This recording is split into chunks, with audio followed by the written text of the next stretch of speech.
right, we're going to start your exam now. You might feel a little pressure. Okay? Oh, what's that? It looks like Frogger Advanced. Now let's keep moving. Doctor? Oh, that's fine, nurse. That's just Star Wars Episode 2, Attack of the Clones. Now, moving along. Yeah. Hey, is that Spider-Man? Game Boy Advance, more games, more fun.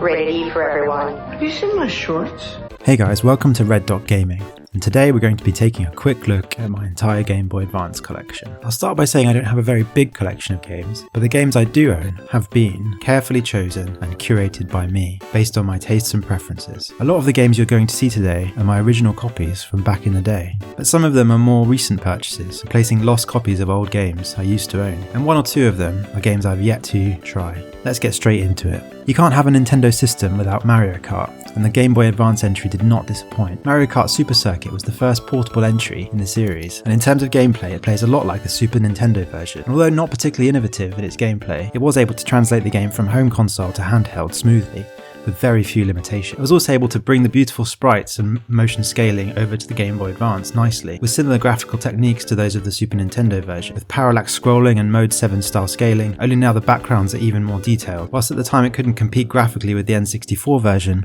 I think playing it today the sprites and its stylistic choices hold up well. It also helps that it had a great selection of tracks which can compete with any other entry in the series in terms of fun factor. Overall, Mario Kart Super Circuit is a solid kart racer, and one of the best racing games on the Game Boy Advance, and proved that Mario Kart could work on Nintendo handhelds going forwards.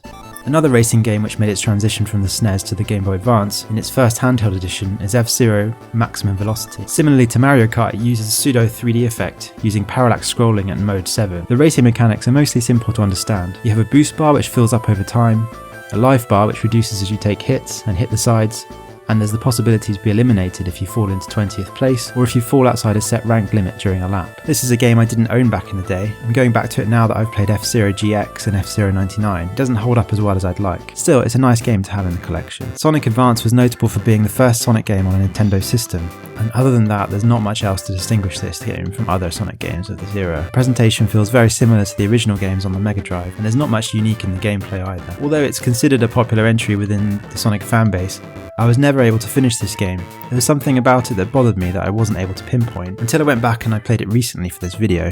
I think it's that the physics feel a bit wonky. Running, jumping, and picking up speed all feel a bit slow and heavy, which is kind of not what you want in a Sonic game. Still, even though we're used to it now, at the time it was a novelty having Sonic on a Nintendo console, and being able to take him on the go was awesome. If you're looking for some simple platforming fun, look no further than the Blue Hedgehog. The GBA is not particularly remembered for its RPGs, but here's one developed by the makers of the Shining Force series. It's a pretty good game, with nice colourful art and well-designed characters. I didn't finish it back in the day, but I did enjoy what I played of it so far. The characters have a psychokinetic power called Synergy, which lets you move objects in the world, and this is used for puzzles and dungeons. The battles are random, which nowadays feels a bit outdated, and can be a bit of an annoyance, especially when they come as often as they do in Golden Sun. There's also a lot of dialogue to sift through, which was par for the course for JRPGs of this time. However, it's at least made a bit better by its excellent soundtrack, and the music is a particular highlight in this game. There was a sequel made for the GBA, and a third game made for the DS, neither of which I have in my collection, unfortunately. This is an excellent Kirby game, and I have to say, I just love the box art for this one. I love how dark it is and how Kirby is wearing a ninja headband. It's really nice. Nightmare in Dreamland is a remake of Kirby's Adventure on the NES, and it's essentially the same game with a graphical uplift. And I have to say, I think they did a great job with the presentation. This game has a great pastel art style with lovely colourful sprites. It feels and plays very similar to Kirby and the Amazing Mirror because it was made on the same engine and it uses the same graphical style. Unfortunately, I don't own the Amazing Mirror as it's much more expensive in the UK. As always with Kirby games, the difficulty is not too high, and in particular the bosses are really easy in this one, some of them going down in just a few hits. And as always with Kirby games, after you beat the game there's a couple of extra modes like a boss rush, or playing as Meta Knight with a sword and fast movement but half the hit points of Kirby. A few extra modes like Kirby's Air Grind are entertaining for sort of 10 minutes at a time. Overall, this is a very good Kirby game and a lovely one to have in the collection, especially because of the nice box art. Another game with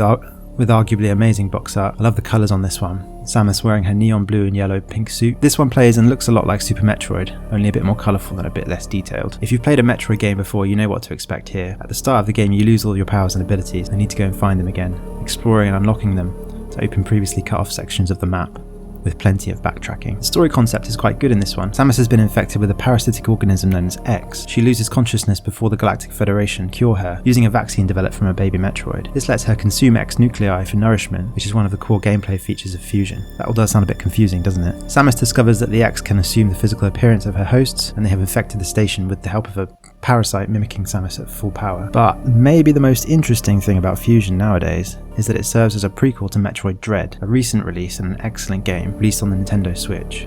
Dread directly follows on from Fusion by continuing the story of the X-Parasite, and it's definitely worth playing if you haven't played it yet and you've got a Switch. Going back to Metroid Fusion, the first Metroid game on the GBA is a solid game, definitely worth having in your collection if you can find it for a reasonable price, and I don't think it's that expensive. Another series which made its transition to the handheld format with Game Boy Advance was Castlevania. The first Castlevania on the system was Circle of the Moon, GBA launch title, which I'm told had all of the familiar trappings of the Castlevania series. Catchy music, lovely sprite graphics, which arguably look much better than the previous entries, and a great sense of exploration. I haven't got around to playing this one yet, but still the box art is pretty nice, and I'm happy to have it in my collection. I think I picked it up for about £40 complete in box, which is pretty reasonable. I think this was the only original Zelda game on the GBA. You might have to correct me if I'm wrong about that one. The box art for this one is nice, with Toon Link on the front cover, although I think I prefer the Japanese box art, which I'll show on the screen now. This is a Zelda game developed by Capcom, interestingly, and it's recently seen a bit of love since re-releasing on Nintendo Switch Online. This entry sees Link shrunk down into miniature after attending a festival with childhood friend Zelda, who is then turned into stone by a totally not evil character. The game has a lot of charm, and the sprite graphics are lovely, with a cel-shaded graphical style similar to that seen in Wind Waker. The gimmick of this game is the cap, which lets Link shrink down to a tiny size, which is used to good effect for the puzzles and dungeons. Otherwise, it's your regular Zelda fare. You find items, solve puzzles, kill bosses, and save Princess Zelda. As the only Zelda entry on the Game Boy Advance, it holds up very well. This is a pair of games which took me by surprise.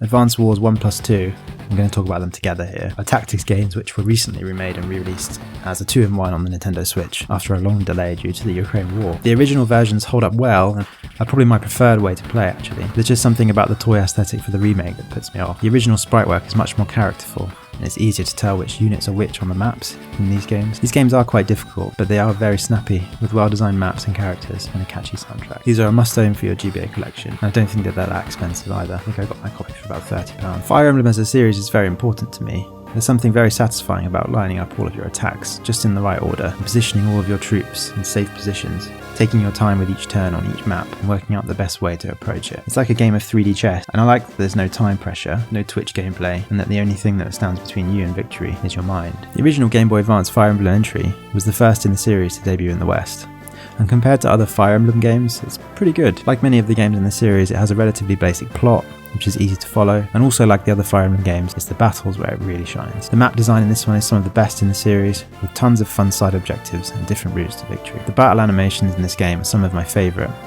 and really capture the essence of the characters, with lovely, well-animated sprites.